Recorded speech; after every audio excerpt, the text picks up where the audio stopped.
Yeah, we Oh, are. yeah. Good afternoon. Well, evening, I guess. It's 5 p.m. over here. So, yes, good evening, everyone. And we are here for After the Greatness of the official first day of Dare to Be Great 2. And it's myself, it is Leah. What is going on? Hanging in there.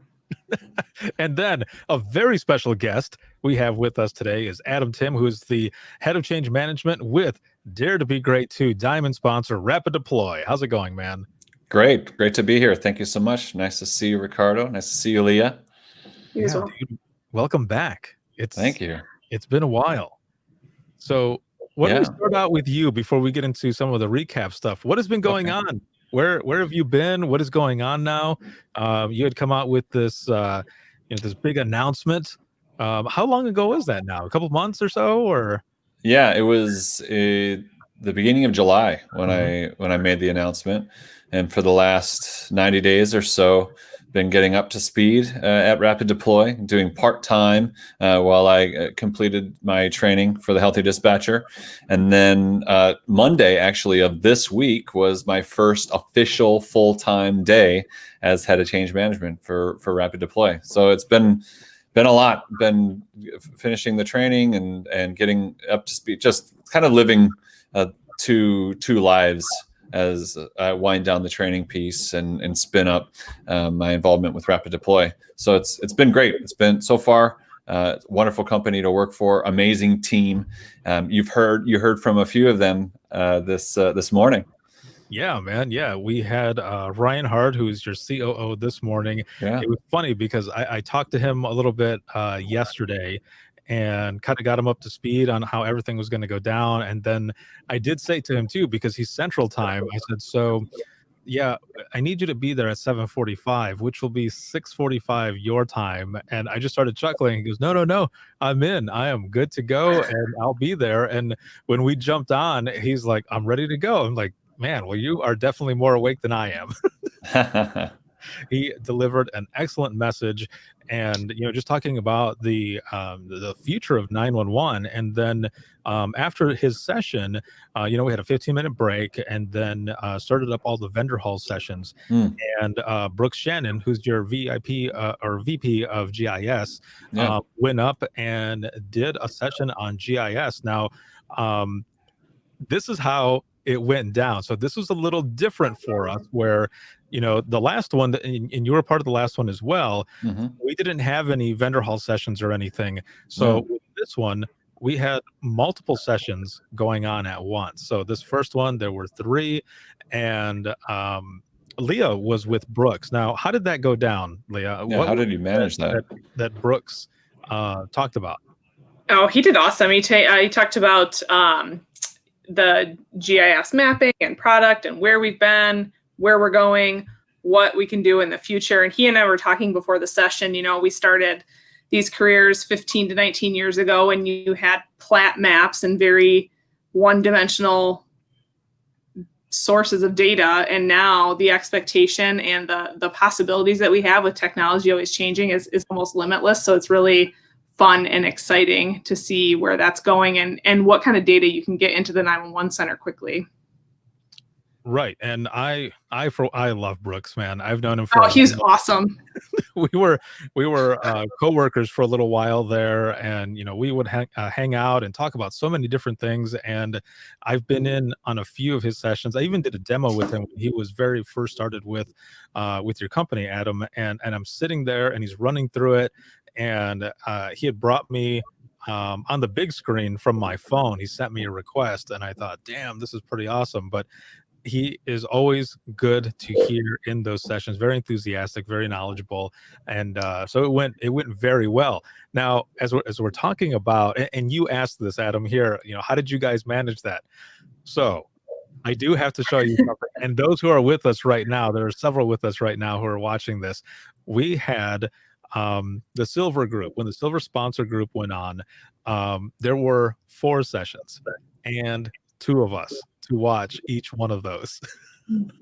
So let me show you something here real quick, because we took pictures. So the first one I'm going to show is Leah's, because ladies first. Oh, thanks. And there we are right there. So talk us through this.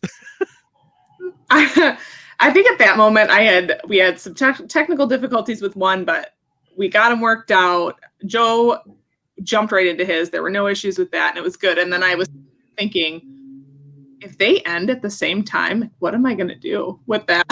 How am I going to manage that? So I was like, oh, what do I do? But it worked out great. So then let me take this one off. And I was in the same boat here, and mine, looking at the picture now, oh my Lord, I look horrible. But here we go. It's okay. Look at that. It says it all. So let me explain this one. So I have I've got Matt Moulter with Agency 360 on my big screen, everything that I'm looking at right now. And then looking down, I have Tracy Eldridge with Rapid SOS. So as you can see how my headphones are, each headphone is on the ear. So I'm listening to one and the other at the exact same time. And I, the same way as Leah, I am praying that they don't end at the same time. For whatever reason, I was coming in as an echo for Tracy. So I couldn't even give her a proper intro. I was telling her, I was like, I'm going to try to go in there and say something. And I did say a little bit, but then she just jumped right in and was doing her thing. You know how she does her thing. She does very well. And at the end, I came in and I was talking on my main setup because Agency 360 was done already. So I come in on the main setup, but then it's an echo coming from me to everyone else. And they're like, yeah, it's an echo from him. And I'm like, damn it. I'm like, come on. So we got through it though, and it went well. But those few that had some of those issues, I mean, what are you gonna do? The shit happens, and you just move forward and you keep going. So from that, Adam, you said you were in some of the sessions. What were some of the things that you really took from, I guess, from today? What were some of the ones that you were in on there? Well, I loved Karima's philosophy and approach to transformational leadership, and the way that she told her story and how she has been able to attack real issues with that philosophy. And so from a kind of high level perspective, I loved that about Karima's session. Rosa, I'll echo the sentiment in the room. Just loved how real and accessible her message was, and really getting into the psychology of selling your ideas. Like the chances are good, and I'm paraphrasing, the chances are good that if someone doesn't get what you were saying, that you are not communicating what you think you're saying very well, or you're not communicating in words and terms that matter to the recipient of that message. And I think she said that so eloquently, and I just love that she keeps developing presentations for Dare to Be Great as well. Love her involvement. And then Luz, obviously just wonderful to do the mindful body awareness scan. It's what I was thinking when I was going through the mindful body, whatever you call it, body awareness scan. Sorry, Luz, I'm butchering it. That's very similar. The very program or the very practice that she guided us through, that's very similar to the program that I started at the LAPD. The stress reduction program essentially was a weekly guided relaxation session in that very same vein. And at 15 minutes once a week, they allowed me to take a group to another conference room. Instead of going to roll call training, which is the pre-shift meeting for those large agencies who are here, you're familiar with that term, roll call. Instead of going to roll call training, they could come in another room and do a mindful body awareness relaxation session. And that's kind of what started my training career, and the whole adventure was just sharing those tools with my fellow coworkers because they changed my life. That's awesome. And Leah, how about you? Starting off with our keynote speaker, it was cool. So we had to talk about this a little bit as well. the a little behind the scenes, they're switching rooms and stuff, and we're going through, and it's just so cool to be on there with Karima and talking with her and her crew and everyone that's there, and of course the way she put with her assets that were also there. So go ahead, Leah. That was one of the key points one of many that I found in that presentation. You know how excited I was to hear her speak. Yeah, that your employees are your assets, and they really are. I liked how she talked about her journey through different dispatch centers as well, and learning about the center. I think maybe some people have experienced this in their career, where you have these leaders come through, and they come through like a wrecking ball, thinking that what they did in the center before is going to be successful in this new. It's not. You have to learn about that culture, that environment there, before you make all these changes, or before you even change some of the things about yourself. So I appreciated recognizing that. But yes, the behind the scenes stuff was hilarious. She's got it on lockdown. She knows what to do. Good to go. Oh, for sure. Yeah, we're talking and stuff, and I'm like, all right, ready to go. She's like, I'm ready to go. Let's do this. I'm like, all right, hit go live, and bam, was doing her thing, and On point. just in awe, because yes, she is that awesome. What about with Rosas, with Rosas session there? Yeah, I'm a lot of stuff. Fortunate that I got to meet her in person, and we chat a little bit back and forth. She does such a great job, has such a great passion for this profession. I love that she refers to everybody as 911 professionals, because that's what we are, and treats them as such. And then just encouraging that open communication and how to do it. You don't always see that everywhere, and so it's motivational, and it builds confidence in people. Yeah, and I know I said it, and just like you, Adam, everybody was saying it in the comments as well. Just being real and just being out there. One of the things that stuck out, and I mentioned this in the session as well, but I kind of want to talk about this a little bit, is to check your emotions before you head into a meeting, and or even into work. But one of those things, and this might also attribute, or go in there with your story as well, Adam, is in the beginning you talk about in some of the training sessions that you had done, that you were angry Adam, right? So at one time, yeah, you've moved forward, you've learned and all, but that was just like myself. I mean, that's one of those things that you check your emotions when you head into a meeting, because I would think, like I said in that session, that I was being badass, but right, cut off the bad part, and I was really just being an ass. That too, and the quit your bitching, quit complaining. What you want to change? You're not going to change anything by sitting there and complaining the whole time. And yes, people might hear you, but they're not listening, or vice. It just quit bitching, come up with a solution, learn how to talk to people. I like that as well. Right. The whole thing about, studying your opponent, being aware of the room, all of that. Adam, how has that helped you in your career, studying your opponent, and also, checking your emotions before you're heading into a meeting or work or anything important like that?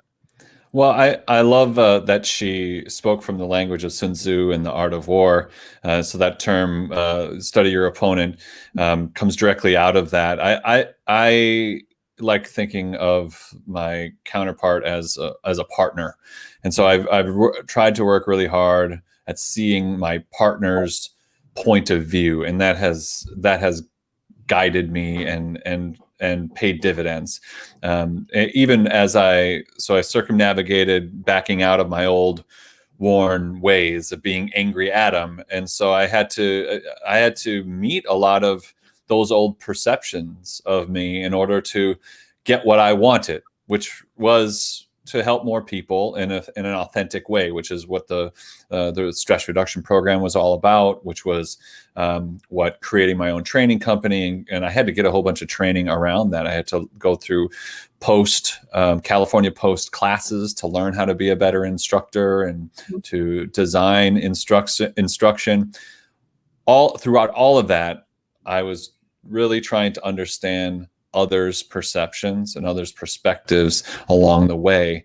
Because what I thought, certainly for the first 7 years of my career, what I thought was, I was surprised to learn that what I thought of me and what I thought of the world was actually a flawed perspective. It was a flawed point of view. And I love that, Rosa, that tenet, like check your emotions. That's really saying, like, you cannot see clearly through emotions, through stress, through that reactive state, because it colors your vision in a very, I don't know, for those of you who are tuned in here, but when I'm listening and to someone who has a differing point of view, I'm most interested in knowing where they're wrong, because I'm about to show where I'm right. So if you're listening to be right, that's when you're in that reactive state. You're not going to get anything from that exchange. Yeah. Yeah. No, I know what you mean. I'm there. Yeah, that's those moments that I was talking about as well, going into that meeting and wanting to be right. And yeah, listening for that main reason there. Now, moving on here as well, Leah, what about Dare to Get Rest, Luce's session? I loved it. I feel like my job during that session, though, was to keep you awake, because I knew that you would probably want to lay down and do the exercise. Yeah, I definitely did. Sending a messages like, do not do that. Do not lay down. Stop, wake up. Yes. All of that is so important, especially as we do these difficult jobs, have a difficult profession, recognizing when we need that time and implementing those exercises to get better rest, to be able to perform better. So I always enjoy that. Yeah, I really wish that I would have had a lot of this knowledge earlier on in my dispatch career, because it was at the end of my dispatch career that I started doing a lot of this, that I myself discovered yoga and meditation and all different types of things that were really helping me. And that I remember I would talk about it a couple times and they'd be like, "What? You're doing what?" I'm like, "I swear to you, this is good stuff." But I wish I had it early on. But it's good that it's all coming out more now and people are practicing it and really getting into it, because it really does help. Now, there was something also in the keynote session. Karima had said, 2020 was a blur. Blur. Yes, Blur. blur. There Blur. were so many different things that were a blur. So, Adam, what did you think about that whole part? Because it really meant, as 2020. Yeah. I thought that was an interesting perspective on all the challenges that we've faced. Like it's a blur, and it's kind of like almost like I heard myself saying woosah, like someone passes away and you just roll with it, and there's the pandemic and you roll with it, and protests and you roll with it. Like, how do you keep it all straight as we're barreling through all of it into the future? I really like that perspective, because I guess it does help kind of keep it in perspective if you see it like that. What about you, Leah? Blur. You go through next thing to the next thing to the next thing. And I like you said about having the team behind you to get through those things and to keep you in check. Yeah. I like that. I like that piece of it for sure. I think it rolled wonderfully from the main point that I took from her presentation, aside from the big picture transformational leadership perspective, was not everything requires your attention. Yes, absolutely.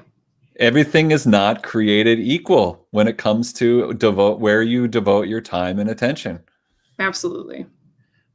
Yeah, that was, I don't know how many people actually quoted that in the comments, but a lot of people were putting that in there, and I was typing it on my notes, and I kept shaking my head, or nodding my head rather. I was like, yes, you're right, and keep going. I also like the question that was posed to her. Do you feel the obligation to keep your employees happy? Mhm. Like, she did not even pause. Yes. Yep. And yeah. Right. And it's something that I'm sure we've all said numerous times, that it does start at the top. Mhm. And she is right there at the top, and she straight up Yeah. said, yes, yeah, that definitely. And that goes a long way. I mean, look at just everyone there, just like the performance and the amount of people who are going to be moving into those call taker positions and dispatch positions. Like she was saying, they were right in back of her. They had just completed and all. And it was funny that she goes, and in several years they'll probably be right here as the director as well, but not right now. I'm not going anywhere. I thought that was amazing. That was so good. Yeah, And that's just awesome. to have her on and speak was awesome. So what were some of the other, I guess, I'm trying to look for some big takeaways. Those who are in the comments right now, all of you that are watching here now, there's a little delay from when I asked this, but what were some of your takeaways as we're up here talking about this? What were some of your takeaways here? And let's see, Jeremy here says, think of how great it would be to work in this profession if all public safety leaders felt the happiness of their team members was important. Right. There you go. Transformative. That would be Yeah. a cultural shift for sure. For sure. And I'm going to put that up there for a little bit. I hope that people get to go back to and watch the vendor sessions that they didn't get to be a part of live, because there was some great stuff in there in terms of just what's available, how they're using different tools. I really liked 911 Gold Line. They had some video and picture of the derecho that went through Iowa earlier this summer, and just some things that they used to get through that. Like I said, rapid deploy, that one, I'm always impressed with that kind of stuff. So all the data that comes in and how you can manage it and how you can use it, it's like, yes, one place for all this. You can literally rule your corner of the world. Yeah. Yeah, truly. I hope people can go back and watch those. Me too. Great leadership really makes a difference. And then people-driven leadership is something that is really taking the front line in our industry. Thanks, Trey. That's true. True. Let's see. We're definitely seeing that change in our center. We do get the time necessary to deal with what we just worked. So that's good. And there's got a lot great of to hear. coming in right here. Let's see. We've got one that comes in here saying we need to move away from a strict hierarchy or chain of command structure to leaders and teams. Great point, Dan. So Yes. important.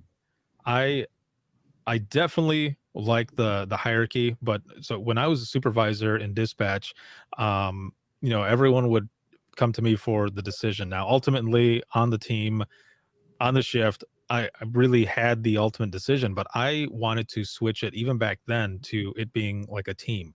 Like, of course, if it's like a split second thing, then yeah, I'm the one making that decision. But if it's something else that we've got time to really work with, I want it to be a team decision. Like we're all doing this, and being able to relate to each other, because then we're also on the same level as well. Yeah. Of course, there's that line between friends and supervisor or whichever, but in a team decision, I mean, I think it definitely works very well. Now, let's see. We've got a couple other ones in here that says, with the evolution shift in our industry leaders, oh, wait, the comments just flipped up on me. With the evolution shift in our industry leaders need to shift the culture too. So culture shift. How does that play out? What do you guys think? Leah? I mean, I've got lots of thoughts on it. I've written on it, but I defer to the operators first off. I think it falls back into learning who you're working with. Yes. And yourself. And building upon that, I like the team aspect of things. I think people thrive when they're supported, and especially in high stress situations. So. Right. Yeah, I mean, I think the shift is moving away from this kind of do as I say command and control structure. And I agree with Dan's comment here that you still chain of command is not going anywhere. That's bureaucracy was designed to save lives. Like that's why governments are bureaucratic organizations, because policy and procedure must dictate our behavior when you're trying to control thousands and thousands of people in a city or a state or a federal government. And we all are government employees, right? But if you read anything from the very best military leaders, so we say in 911 we're paramilitary, but even the best military leaders who have written books on it, they don't use chain of command to lord over people. They don't use positional power and authority to get things done. They are unique in their approach of bringing people together. And they do that without chain of command. They've found, the best leaders, both in our profession and at large, have found that it's much better to inspire and empower so people follow you instead of mandate that through a direct order to get people to do what you think they should do, regardless of whatever they think they could or should do. And it's difficult. I have a tremendous amount of compassion for all the working supervisors who have this positional power and authority and also have to work a console and also have that stack of papers and responsibilities on their desk. Like, what do you really devote your time and attention to? So if to take Karima's statement, we say, okay, great. Not everything requires my attention. So what then? What does? That's the most difficult question, is really deciding what does require your time and attention from a people. So if we all can agree that valuing people is super important, so saying that's the context, what does that mean? So when from a people-oriented perspective, what does it mean that certain things require my time and attention and other things don't? Like, because there's no silver bullet, there's no hard and fast rule. It's nuanced. It's determined by the person you're addressing, by the challenges that you're facing. There's so much that goes into it, and it's ultimately I can just assume that it's exhausting for those who the weight falls upon their shoulders, and so it's not easy. But I think it's worth it. I think it's worth asking these bigger, deeper questions because we want to create a career that's worth living in, and we want to legitimize the industry from a larger perspective, and we want to save more lives, and we want to make a bigger difference, and these are all vehicles by which we do that, I think. Yeah, and Leah, you're the deputy director there, where you're at, but every so often you come out and you're working with your team as well. So you're doing all of it. It's really important to me to know what my people are doing right now. If I would have stepped off that floor 4 years ago and never touched the console again, I'm not sure I could effectively empower them or lead them to the mission of this department. So being in that know, being able to still do the job is really important to me. Yeah, and I can fully see that. I mean, we had a couple people when I was still dispatching that had moved all the way up, and they were in the chair first with all of us, and then moved up to deputy director, and then one that was director. But the director was more with all the county heads, and was there. We didn't see her. She didn't come in and all. At least not to work on the consoles is what I mean.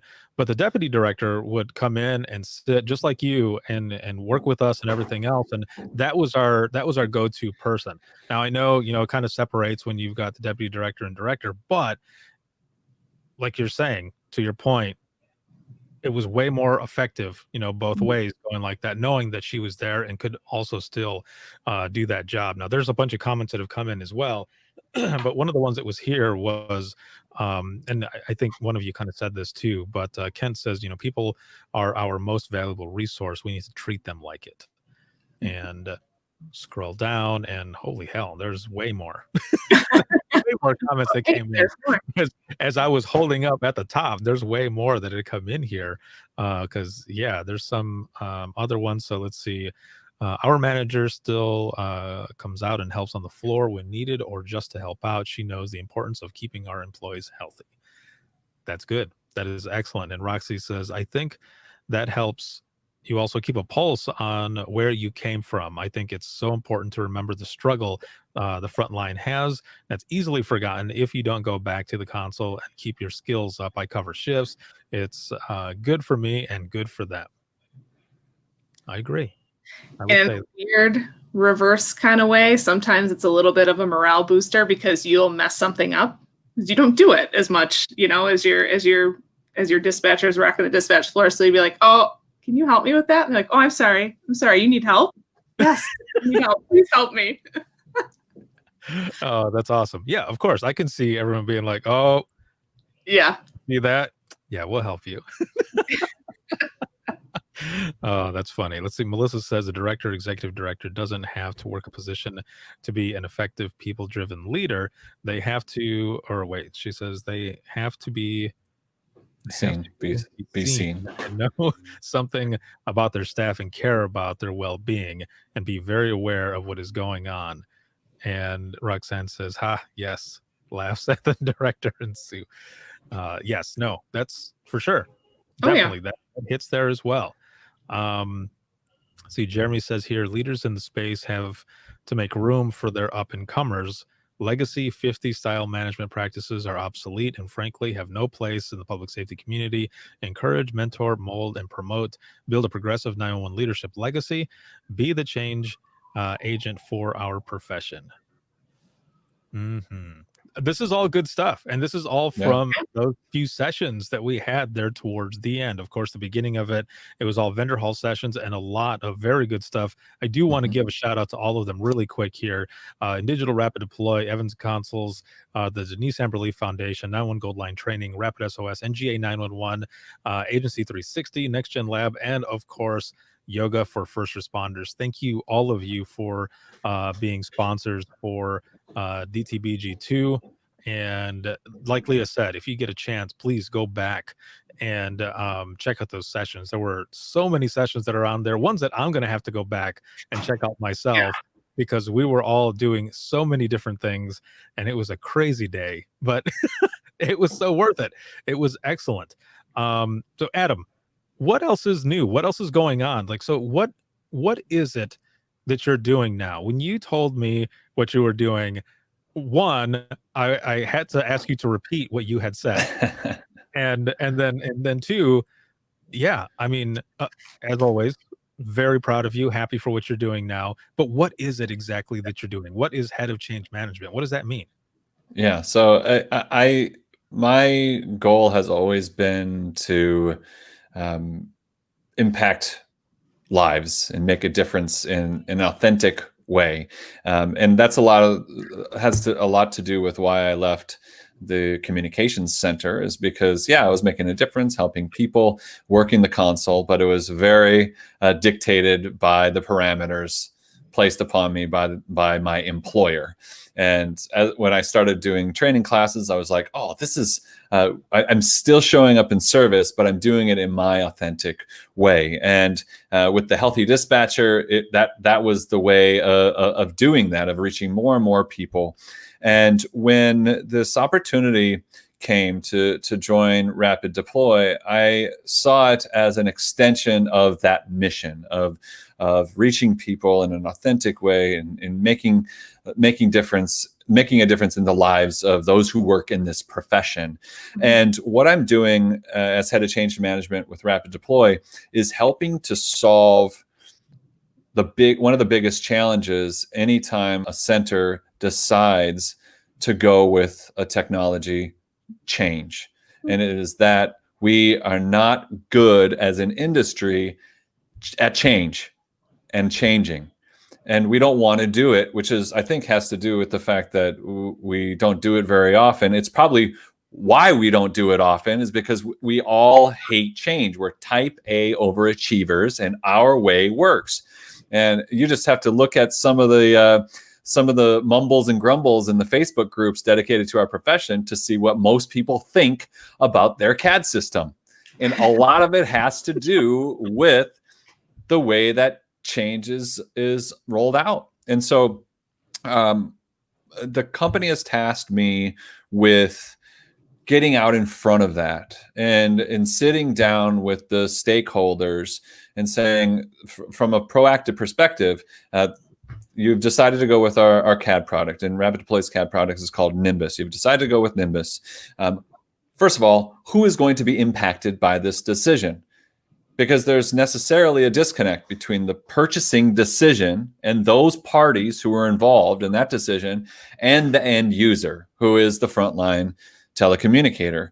So I'm helping bridge that divide. I'm helping contextualize the change management conversation from kind of the big picture. So what are the motivations and goals and drives for this change? What are the potential derailers that would threaten the project? And getting all of this out in the open as soon as in the process as we can, and throughout the process. And I'm working with our customer success department. I'm working with training. I'm working with implementation and delivery to kind of provide this bigger umbrella for all of the things that the nuts and bolts that go into that process to kind of thrive.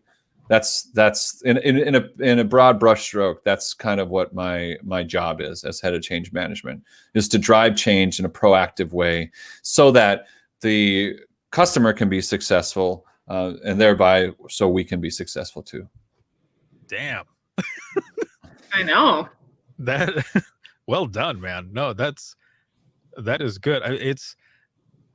It's interesting because I've always heard you doing sessions and everything with the healthy dispatcher and stuff, and you're like combining these together and putting that same passion into what it is that you're doing, which makes it so much more fulfilling in what you're doing and for who you're doing it for, because that's what you're doing this for. You're doing this for the end users and ultimately for all of those who are affected by that as well. And it's awesome. There's stuff here in the comments already. Dan right here says, so true. Well, Al Technology is saying it will help the public. We need to focus on how it will help affect the dispatcher and call taker. And then Jeremy says here, hypercritical. I can't even talk. We've been talking all day. Hypercritical that progressive forward-thinking companies like Rapid Deploy bring progressive forward-thinking people like Adam into their ranks to help educate public safety communication leaders. Very nice. So yeah, it's super exciting. And I was surprised that the offer even came. I got a text from Steve Rauscher one day during one COVID day where I wasn't traveling. I was sitting right here in this chair. He says, "You got a few minutes?" It's like, "Sure." Did he call you mate? Yeah, I got a few minutes, mate.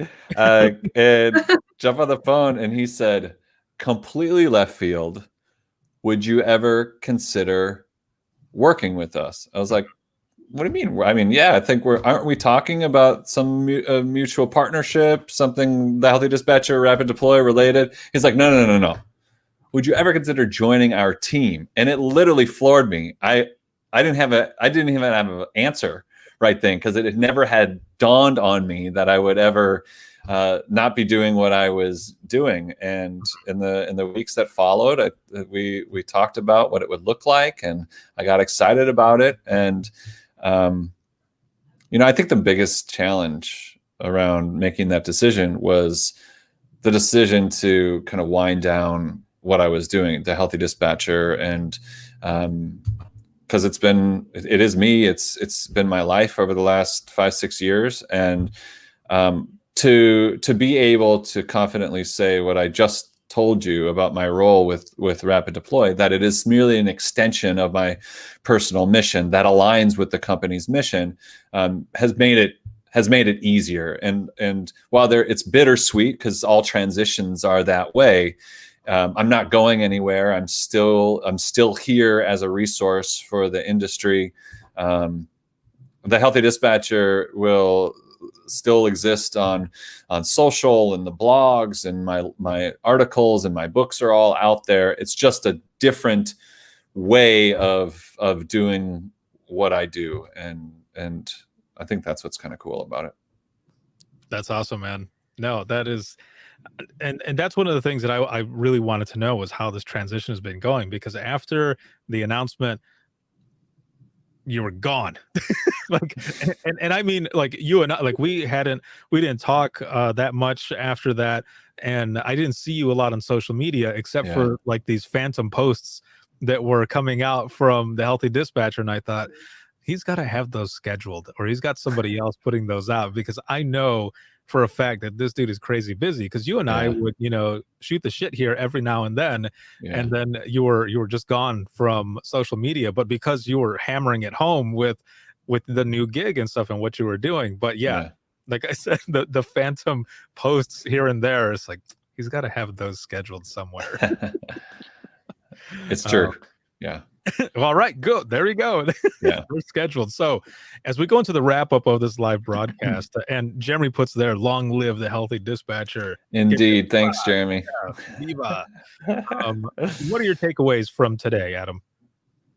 I think the message to those who identify as leaders and who want to be leaders from the sessions today is that do it.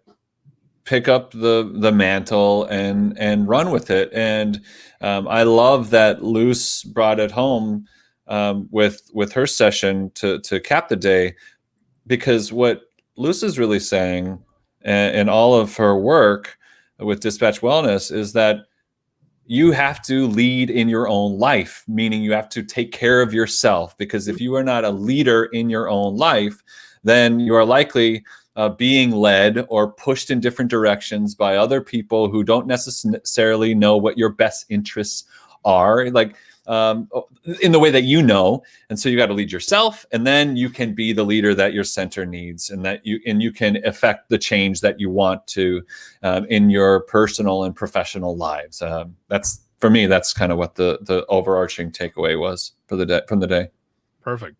How about you, Leah? So much. So busy.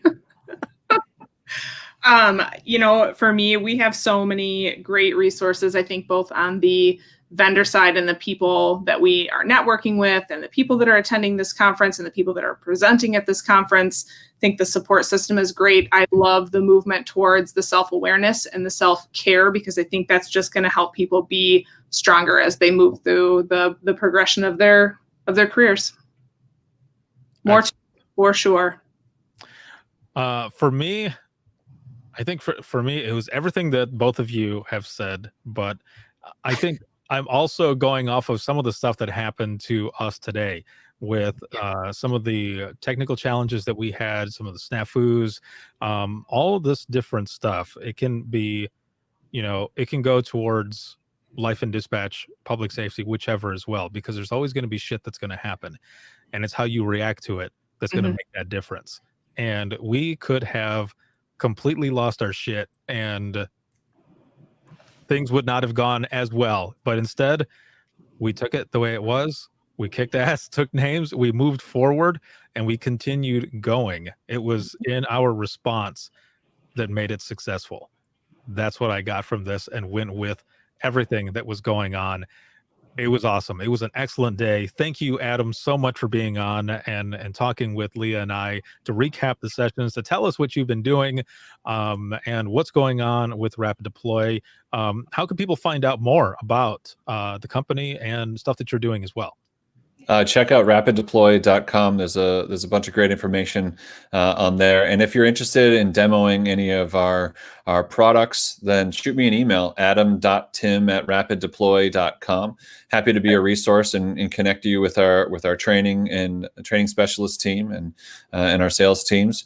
But yeah, again, I'm here. I'm a resource for the industry, and I'm not going anywhere. I want to thank you for the invitation to be here. I was really sad that I wasn't able to be a part of the sessions because of coming over to this side of things. But this was a welcome substitute. Absolutely. As soon as I knew the other part wasn't going to work, I immediately was like, you need to be the one who comes on for this one, because it'll be fun. We'll get to catch up and do the recap and everything. And I'm glad it all worked out, man. Again, thank you. And Leah, as always, you're amazing.